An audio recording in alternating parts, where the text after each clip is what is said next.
Well, hello, dear friend. How are you? How are you? I have a question for you.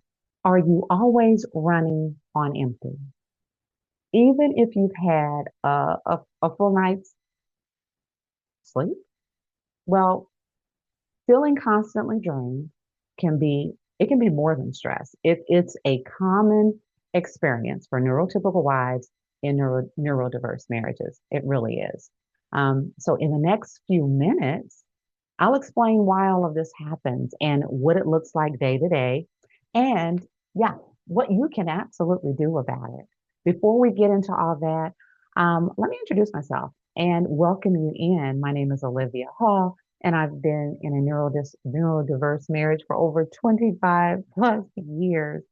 And I'm here to help you feel seen, supported, understood, and validated.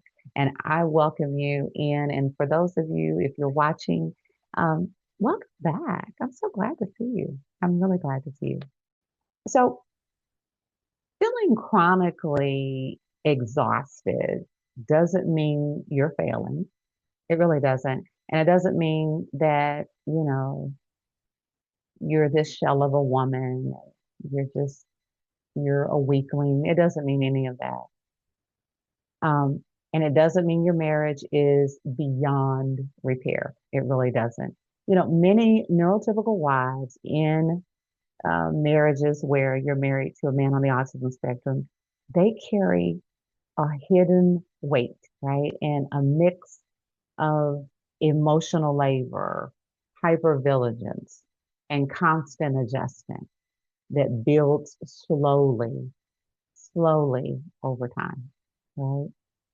And oftentimes, the exhaustion, it shows up before the mind actually even realizes what's happening. Yeah, it does.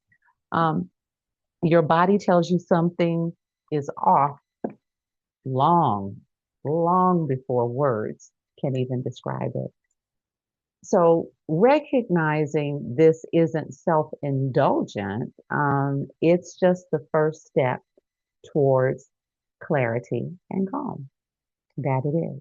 So let's take a second and talk about why exhaustion happens. Neurodiverse marriages, especially, those involving high masculine autistic husbands, they come with some pretty unique challenges, right? Um, Emotional disconnection, that's one. It can leave you feeling unseen and unheard. You can often carry the responsibility for the emotional climate in your home, right? Um, Daily interactions require constant mental and emotional effort, right? To just stay on top of or anticipate reactions, right? Or just even to avoid conflict. And over time, these patterns create chronic nervous system stress, exhaustion that sleep, it will not fix. It just won't. If you're ready to hop on these top 10 signs of a neurotypical wife who is drained and what that looks like. Okay, let's get into it. All right, ready? Let's go. Sign number one, you're exhausted before the day even begins. You wake up tired even after a full night's sleep. And this isn't laziness or poor sleep hygiene. It's your body signaling that emotional labor and chronic stress, hear me, have taken a physical toll on you, dear friend.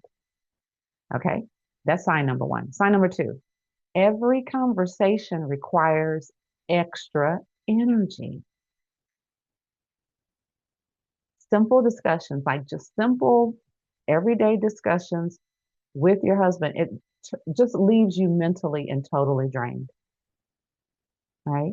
You constantly monitor your tone, timing, and what you say to avoid misunderstandings or conflict or, all of the things, right?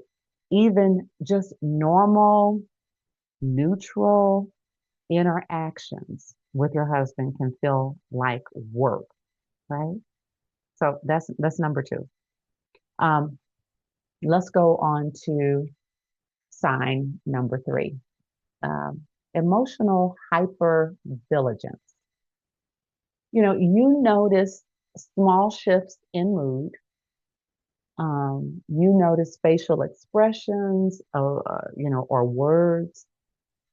You're constantly scanning for signals that something might go wrong, right?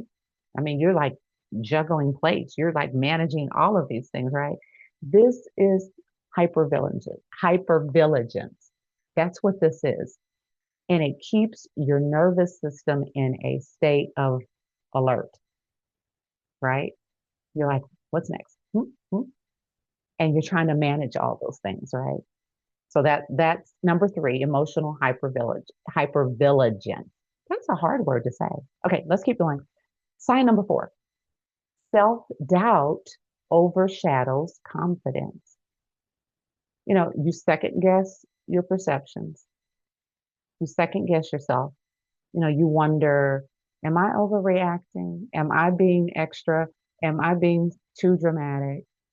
Is this too much to ask? Right? Your mind is exhausted from constantly negotiating your own experience, constantly just all of the things, right?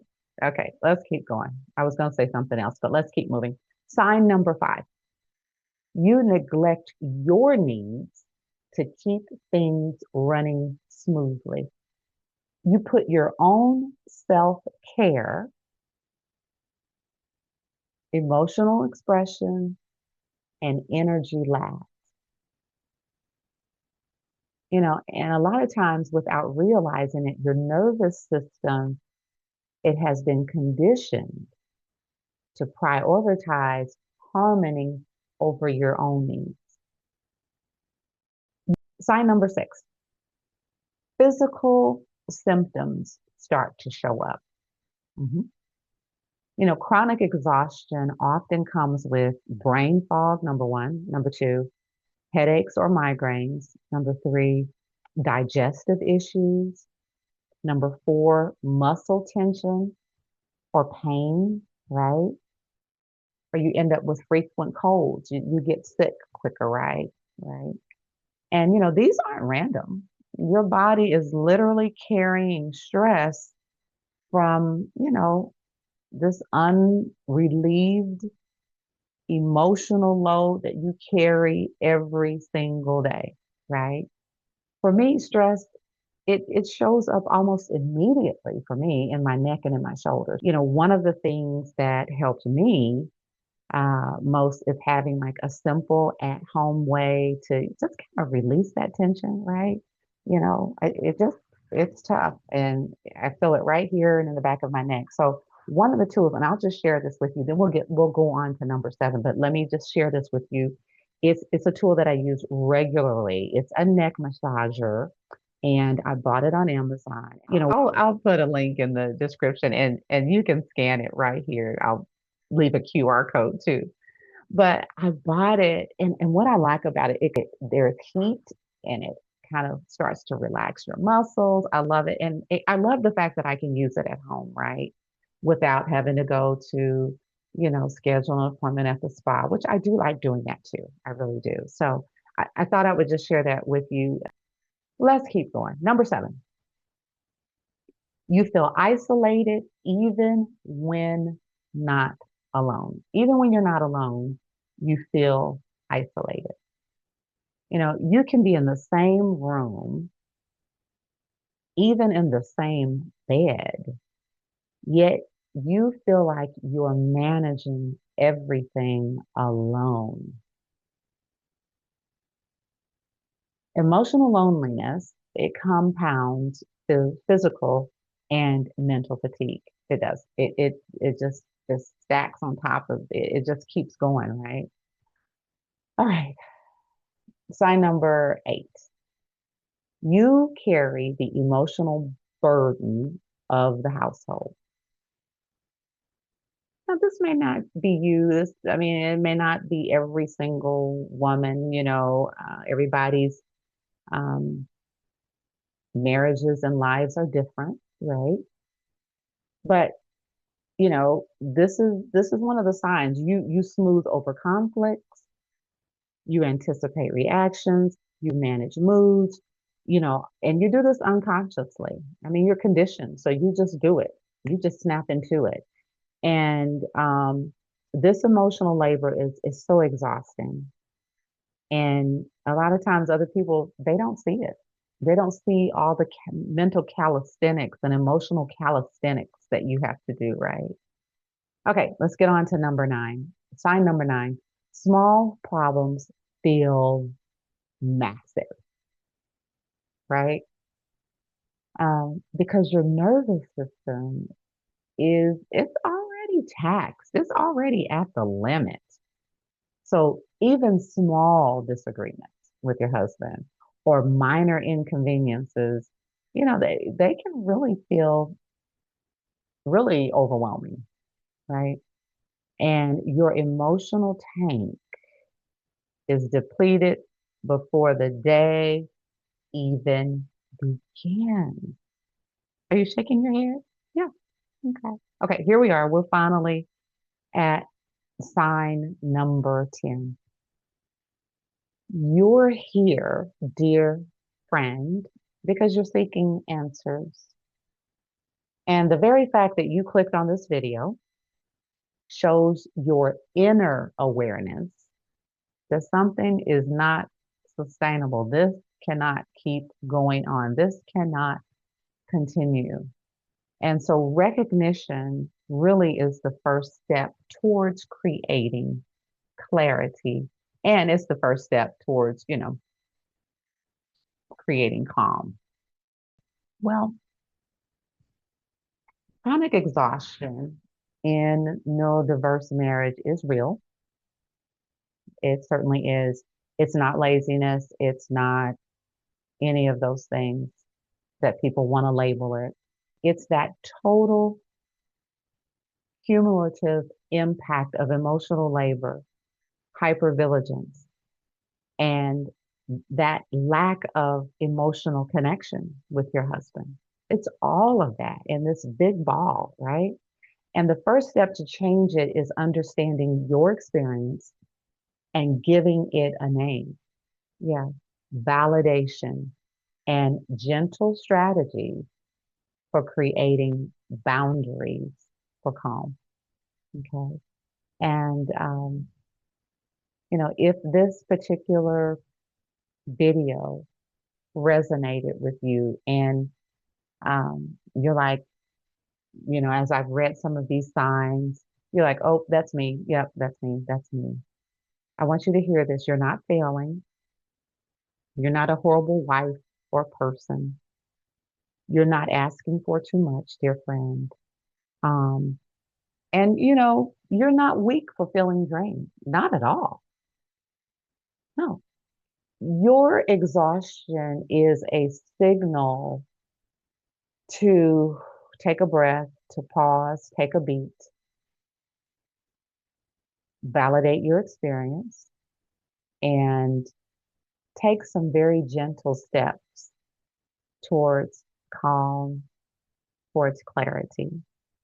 And, I've created a free masterclass um,